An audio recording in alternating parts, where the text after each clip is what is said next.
ஆஸ்திரேலியாவில் சம்பவித்த கோர விபத்தில் 8 மாத கர்ப்பிணியான சமன்விதா தாரேஸ்வர் என்ற இந்திய வம்சாவளி பெண் மரணித்துள்ளார். சிட்னி ஹார்ன்ஸ்பி புறநகர் பகுதியில் வசித்து வந்த தகவல் தொழில்நுட்ப ஆய்வாளரான 33 வயது பெண் தனது கணவர் மற்றும் 3 வயது மகனோடு நடந்து சென்றபோது விபத்து ஏற்பட்டுள்ளது. BMW ரக அதிநவீன கார் மோதுண்டமையினால் சம்பவ இடத்திலேயே அவர் மரணித்துவிட்டதாக தெரிவிக்கப்படுகின்றது.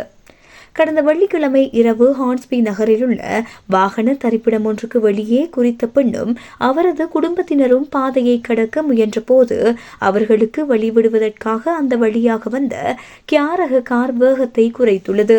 இதன்போது 19 வயதுடைய இளைஞர் ஒருவர் வேகமாக செலுத்தி வந்த BMW ரக கார் தரித்து நின்ற காரில் மோதுண்டு முன்தள்ளியதாக தெரிவிக்கப்படுகின்றது.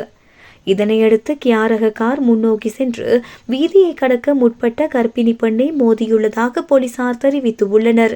விபத்து நடந்த இடத்தில் முதலுதவி செய்யப்பட்டு வைத்தியசாலைக்கு கொண்டு செல்லப்பட்ட போதிலும் குறித்த பெண் அங்கு மரணித்துள்ளார். சம்பவம் தொடர்பில் தற்காலிக சாரதி அனுமதி பத்திரம் வைத்திருந்த குறித்த இளைஞர் சனிக்கிழமை அதிகாலையில் கைது செய்யப்பட்டார். விபத்தை ஏற்படுத்திய பவசோக்லு கைது செய்யப்பட்டு அலட்சியமான ஓடுதலின் மூலம் மரணத்தை ஏற்படுத்துதல் உள்ளிட்ட பிரிவுகளின் கீழ் வழக்கு பதிவு செய்யப்பட்டுள்ளது. சந்தேக நபரை நீதிமன்றில் முன்னிலைப்படுத்தப்பட்ட போது புனை வழங்க நீதிபதி மறுத்துள்ளார்.